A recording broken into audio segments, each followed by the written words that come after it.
Do you think that was our toughest loss, like the hardest loss to swallow this season? Yes. I think that one hurts the most, actually. Yeah.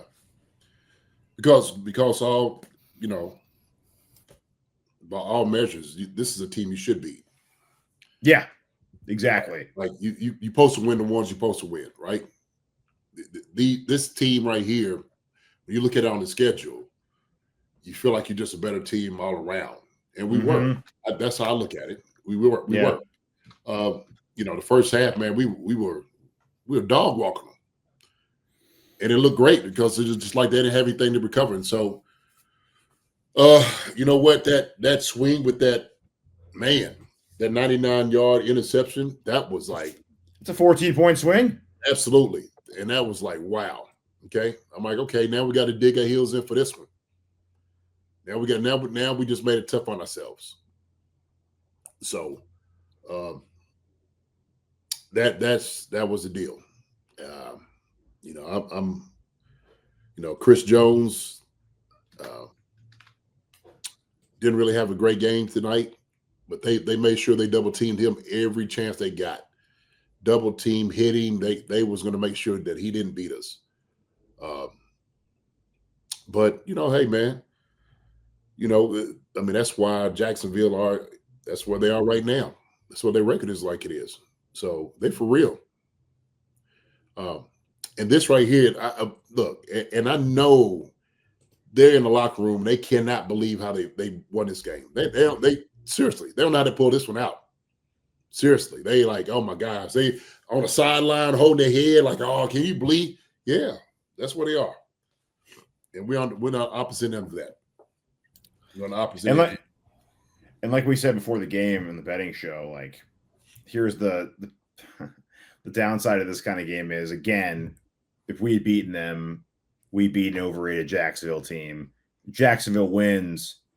I'm misquoting Aikman here, but he said like a legacy defining win on a path to greatness. I was like, dude, what?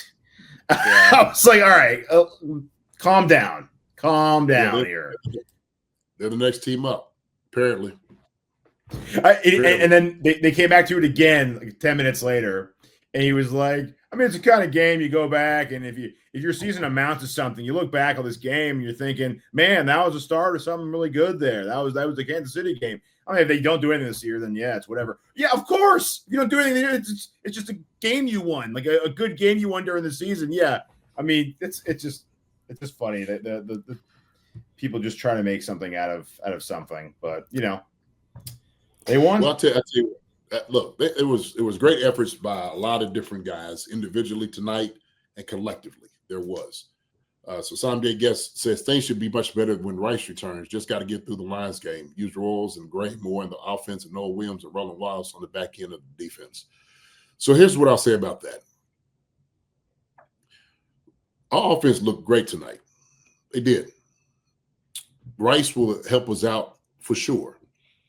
But you still got to tackle. You got to keep them from scoring. And you can't have mistakes. So I don't care who you have on the squad, who comes back. Anytime you have constant mistakes like that, they're hard to overcome. They are.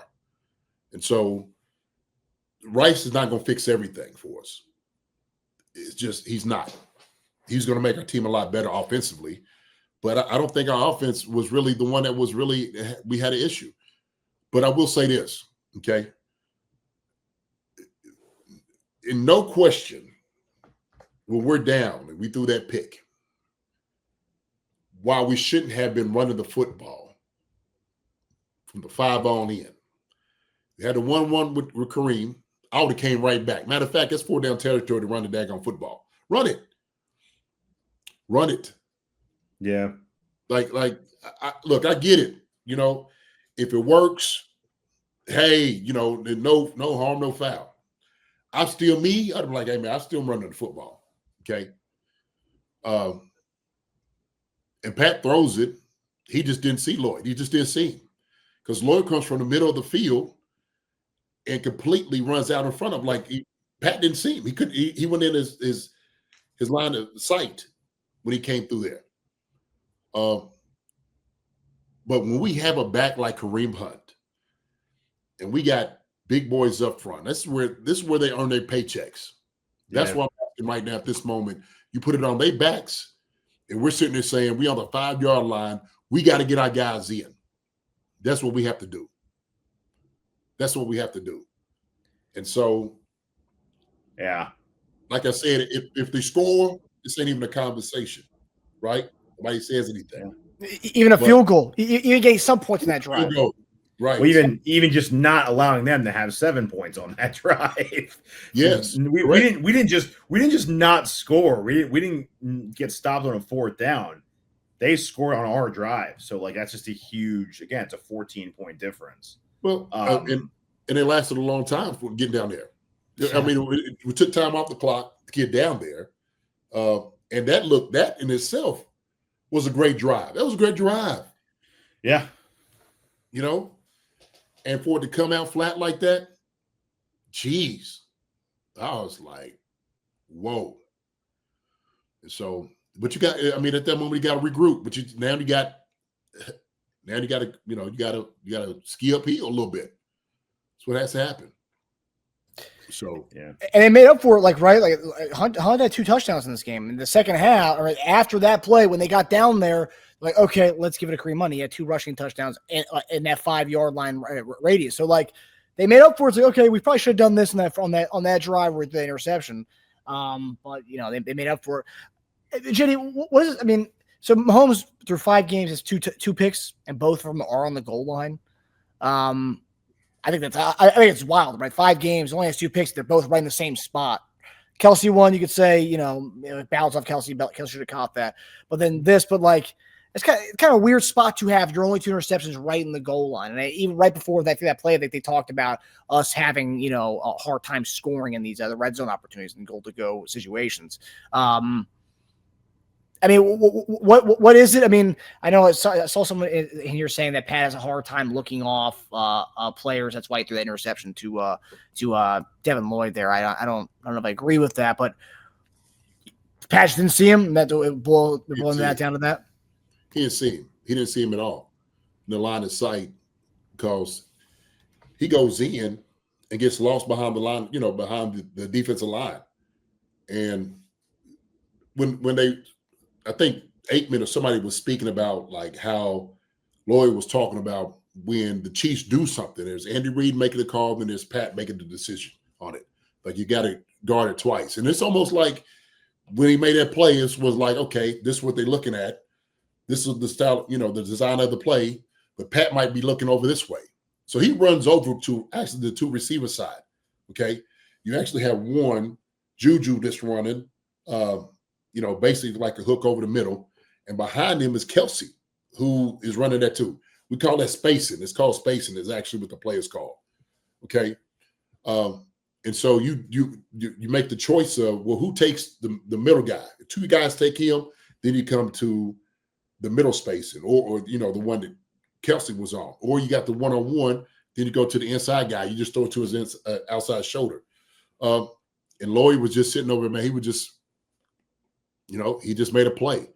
But even then, we got to get him down. We can let him take 99 yards. We got to do everything in our power to make sure he does not score. So it's just not an interception. It's a touchdown after a long drive. Yeah, backbreaker. Like you had to get your mind back together. Like, daggone it, we got to go back out there again and keep doing some more hard sledding to try to go score again, right? Because we shot ourselves in the foot. So they should have ran RPO again, but this time giving Hunt the ball. Because the first time they ran it, he kept it and he had a touchdown on it because Mahomes doesn't run a lot of those anymore. But so I think you do that again. I think you run more of those in general. I think that's a good way of getting your run game going. I think you just let Hunt keep it or just hand it to him. I think he would. I think Hunt or Pacheco on that. I think you run 3 straight times from the 5. You're going to get 2 yards every time. Yeah. Outside of their long runs, they didn't have they weren't like ripping off 5 to 7 yard gains a lot, but they weren't really getting stopped at the line or going negative either. They were getting positive yardage every time. I think you run it 3 straight times, hell, 4 straight times. I think we would have scored there. I don't think they would have stopped us 3 straight times to go up the gut. No. And even if you had to bring in your big package, even if they're bringing an extra lineman, bringing Jalen Moore, you still got, I see this is where the tight end, the 13 personnel runs in. You can run play action off of that if you wanted to. But you got to give the illusion. Of course, we say every week we can see more carries from them. 7 each from these guys is not enough because when they were churning and getting stuff done on the ground tonight, I thought it looked pretty good tonight as far as the run game goes. Yes, it can be better, but only 14 carries to 41 passing attempts in this game. I mean, geez, it should be inverted like that. It should be more balanced like we talked about. And I have to say this: we saw in the last few weeks, we saw more under center stuff. Didn't see a lot of that tonight. And I'll tell you, I think I saw more play action stuff tonight, JD, than I've seen all season. And this is only off 14 carries in the game. So, we're doing play action. We're not stalling defensive ends or fooling linebackers. They're going right for a pat. They don't believe we're doing the hand in it all. For half the time it was a play action bomb or something down the field. Well, a couple of play actions, I think we were from under center. It looked good, actually. Exactly when we started out from the after the touchdown, I think we came out and did the play action, and it really worked. Or it was that same drive where it was the interception where we did the play action, and it worked to perfection. But that's how you have to do, is create an illusion that you're going to run the football. But when we came out at from the half, and that's what is so important, your mindset about, hey, look, we're up on this team. We got to come out and score quickly. That's what we have to do. We got to continue what we did the first half. Okay, keep turning it on, come out hot, and I feel like we didn't do that. I can't, and maybe the coaches got to give the players the tools to do it. You got to call the plays for them to keep it hot on them the entire time. So I think it was that lag in that from the coach's standpoint. But I mean, we scored 28 points, man. We probably had more points. We had turnovers we left on the field.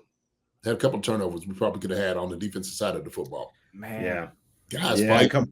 Yeah. I was like, oh, man, let him have, he's like the one Tranquil and Bolton kind of crashing each other. I'm like, he's got it. Yeah. He has secure. They're playing volleyball back there. Yeah. They're tapping that ball to each other, man. Like a hot potato. Mm-hmm. I mean, it's, what they say sometimes, that's why guys play defense, they just can't catch a ball. That's why they play D. Yeah. Hi, everybody. Thanks for watching. Subscribe here to get the latest from the show. Also, be sure to check out the best clips from Chief Concerns. And if you prefer to listen to the show, subscribe and follow us on Apple Podcasts, Spotify, and anywhere else you get your podcasts.